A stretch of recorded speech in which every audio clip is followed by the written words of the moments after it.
Hello, and welcome to another episode of the Cinque podcast. Today, I want to continue our chat from last time and build on the topic of PMS. So, today I want to explain to you what triggers these PMS symptoms and what you can do to manage them. So, by the end of the episode, I really hope I can help you get more equipped with some tools and strategies that you can implement to feel better each cycle. And if you remember, we have 5 different types of PMS. So each one of them has different symptoms, different possible root causes, and different remedies. And so the most common type of PMS, actually about 70% of the women experiencing PMS are experiencing some of these symptoms, is PMS type A. And A stands for anxiety. So if you experience, feelings of anxiety, maybe you feel nervous, you have mood swings or irritability in that week before your period, you can cluster the symptoms you're experiencing under type A.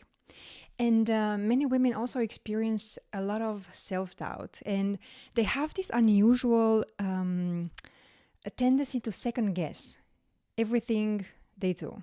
So what we call that inner critic really becomes very loud during this phase of the cycle, so during the days prior to your period.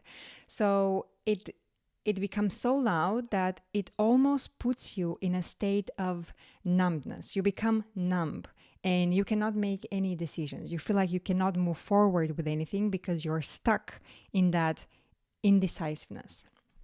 Now, if you experience these symptoms severely and if they show up right after you ovulate, which is somewhere around the middle of your cycle, this could be actually related to what's called PMDD or premenstrual dysphoric disorder, and that is very different from PMS. PMDD is actually linked to the hormonal changes that are triggered by ovulation. So if you're someone experiencing PMS type A, you could also get physical symptoms too. And these physical symptoms are associated to the anxiety symptoms. So this could be insomnia, gastrointestinal disturbances, maybe you're feeling sick in your stomach, your bowel might be overactive. And it's not mandatory to experience all these symptoms to be able to say that you can cluster your symptoms in a certain category. But if you checked a few boxes, you could say that your symptoms fall into this category. Now, the main cause for type A PMS is estrogen dominance. So estrogen dominance means that there's too much estrogen in relation to progesterone. And I want to quickly walk back through the menstrual cycle, and I will explain to you what a healthy menstrual cycle should look like and what is this relationship between estrogen and progesterone. Again, what I'm about to say describe a healthy and a balanced cycle. This is the ideal scenario. This is the North Star that we aim to get to when we are correcting any of these imbalances. So a new cycle starts with menstruation, right? So we've got here both estrogen and progesterone very low. And as your body progresses through the cycle and it prepares for ovulation, estrogen levels begin to rise. And they peak just before ovulation. Right after ovulation, estrogen takes a dip. And the follicle that housed the egg that now broke free from that follicle from the house, transforms into a temporary gland, which is called corpus luteum. And this is the gland that starts to produce progesterone. So this is when progesterone levels start to rise. Before ovulation, there was almost no progesterone in the body. During mid-luteal phase, so that's the phase after ovulation, estrogen rises slightly, but progesterone becomes the dominant hormone. And it's going to remain in charge until before your next period when all hormones levels drop again and your next period starts. So what I want you to understand is that during the first part of the cycle, estrogen is the dominant hormone, which means that there is more of it compared to progesterone. And in the second part of the cycle, the luteal phase, progesterone takes over and it becomes the dominant hormone. So this switch in dominance, like who's becoming now who is the dominant hormone, this is really important in the health of your cycle and your overall health. So if you are someone that experiences estrogen dominance, it means that you might have too much estrogen in the body at a moment in your cycle when there should be more progesterone. So it means that there's too much estrogen in the luteal phase. And there are many reasons why this happens. And I speak more in detail about it in episode number 5. What I want you to remember is that this doesn't necessarily mean that your body is producing too much estrogen. It could also mean that there is an issue in your gut, a detoxification issue, maybe a blood sugar challenge, maybe you've got some excess fat. So you have to also incorporate strategies that will help your body remove the excess estrogen. And such strategies are things like swapping simple carbs with complex carbs.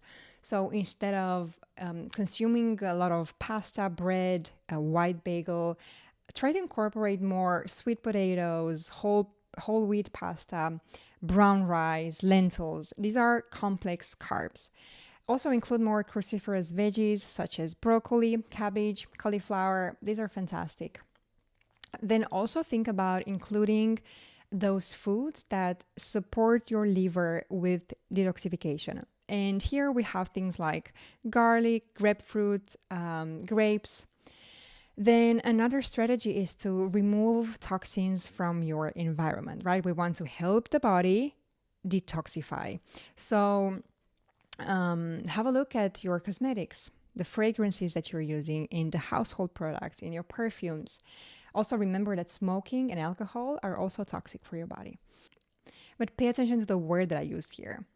Estrogen dominance could be one of the main causes, but it's not the only one.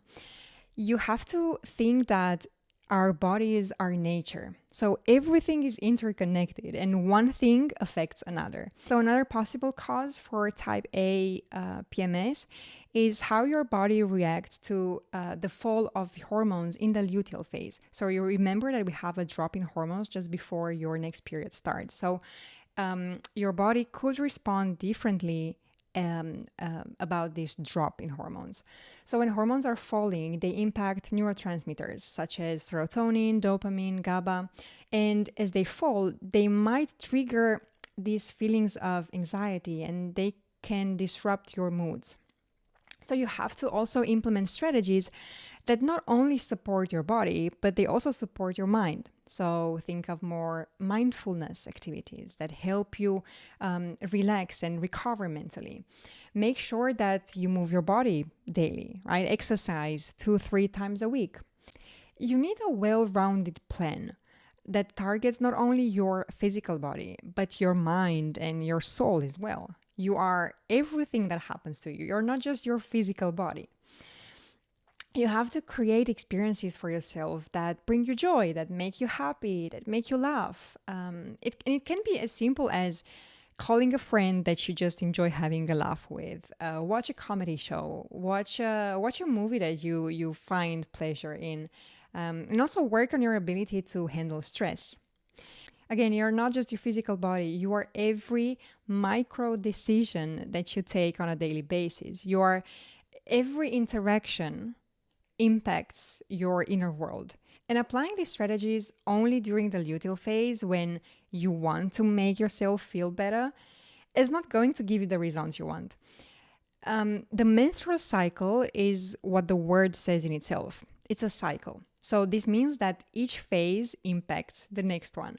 So you have to incorporate more cruciferous veggies, not only during those days before your period, but also you have to start already before ovulation or around ovulation time so that you support your body in clearing up that excess estrogen if you have any. And you don't only work out 2 days in a month, right? During the luteal phase when you want to get that endorphin rush and you want to boost your feeling good hormones. No, you work out every week because you want to support your body with the functions it needs to carry out at different moments in the cycle. So instead of focusing too much on when in the cycle to eat what, focus on building the right foundations. You have to build a lifestyle. We get too stuck in the details and we have the wrong foundations. It's really like when you're building a house and you're stuck at deciding the color of the curtains in the guest bedroom, but you haven't yet built the walls. That's exactly how it feels when you're too focused on the specific foods to eat in each phase of the cycle. You have to think foundations first. And I haven't honestly met a single woman who hasn't experienced PMS symptoms at least once in her lifetime.